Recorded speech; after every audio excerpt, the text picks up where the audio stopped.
I have been following the raise the flag controversy with a kind of morbid curiosity. It wasn't so long ago that patriotism was understood as an honourable thing, a deep-rooted love for one's country, a respect for its history, and an acknowledgement of the duty that each generation carries. But today, it seems that has changed. Patriotism has somehow become a controversial word, viewed with suspicion, as if it is a stepping stone to some far-right ideology or an excuse for bigotry. National pride is frequently sneered at by cultural elites and written off as a kind of outdated tribalism, something regressive, primitive even. But there's something important we're overlooking in our rush to discredit patriotism. The truth is, patriotism, love for one's country, has been an essential element of civilization for as long as civilization has existed. And I'd argue it remains not just relevant, but virtuous. Historically, patriotism has acted as a unifying force, encouraging individuals to transcend their own interests for the collective good. Take ancient Greece, for example. The Greek city-states had their rivalries, their quarrels, and were often at each other's throats. But when Persia invaded, threatening to crush Greek civilization under an empire that had no regard for their unique cultures or freedoms, the Greeks united. It wasn't just self-preservation. It was pride in what they were defending, pride in Greek language, culture, and principles of citizenship that defined their way of life. To stand as a free Greek, even to die as one, was preferable to living as a subject under a foreign power. The result? Greece didn't just survive, it flourished, and the values they defended laid the groundwork for modern Western civilization itself. Fast forward a few millennia, and we now see similar patterns. Nations that cultivate a shared identity, a sense of belonging and pride in their achievements, are often the most resilient. Whether in Britain during the Second World War, the United States during its revolution, or the countries of Eastern Europe resisting Soviet influence, patriotic unity has often been the backbone of resistance against tyranny. It was the British working classes, the dock workers, the miners, and the factory hands, who sacrificed to keep the country's engines running, fueled by little more than a love for their island story. They knew what they were fighting for, not some abstract concept of humanity, but for their people, their land, their home. Yet today, we find ourselves in a strange moment in history, where the mere mention of patriotism is immediately met with suspicion. We've reached a point where pride in one's country is seen as dangerous, an impulse that ought to be quashed, or at least kept hidden. Somehow, nationalism has been redefined in the public mind as fascism light, and those who openly celebrate their nation are often labelled as reactionary, intolerant, or worse.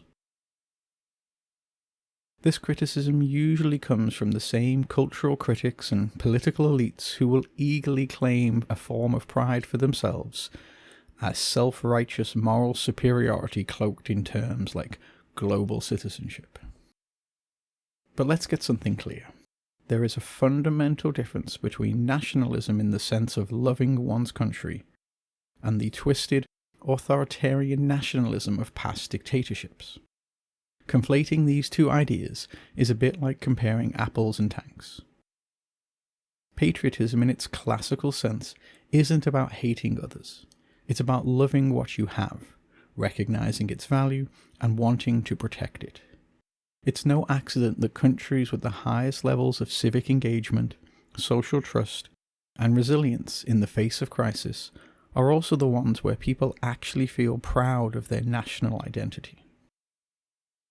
The issue, I believe, is that we're suffering from a cultural amnesia. As the world globalizes, the idea of the nation-state has come under attack, not by tyrants or empires, but by ideological movements within our own societies. We've been told repeatedly that loyalty to a specific nation is narrow-minded, that patriotism is outdated, that the future belongs to the global citizen. Yet the so-called global citizen is not bound by any real loyalty or responsibility to anyone, let alone to a specific community or nation. What globalism offers in theory sounds noble, but in practice it has led to a form of cultural detachment. People, particularly young people, are taught to see themselves as citizens of the world first, rather than members of a family, a community, or a country. The consequences? A growing lack of social cohesion, declining civic engagement, and an overall sense of rootlessness. The erosion of patriotism has left a vacuum, and it's no surprise that this vacuum is filled by increasingly fractured identities. Instead of being British or American, people cling to smaller, more insular identities, be it political, ideological, or something else entirely. Patriotism provided a unifying force, a common bond that transcended individual differences. In its absence, we are more divided, more isolated, and, ironically, more tribal. But instead of uniting over shared values or culture, people now gather in opposition to others in us versus them groups defined by exclusion rather than inclusion. So, is patriotism still a virtue? I'd argue it's never been more so. It's the sense of duty that says we should take care of our own communities before we solve the world's problems.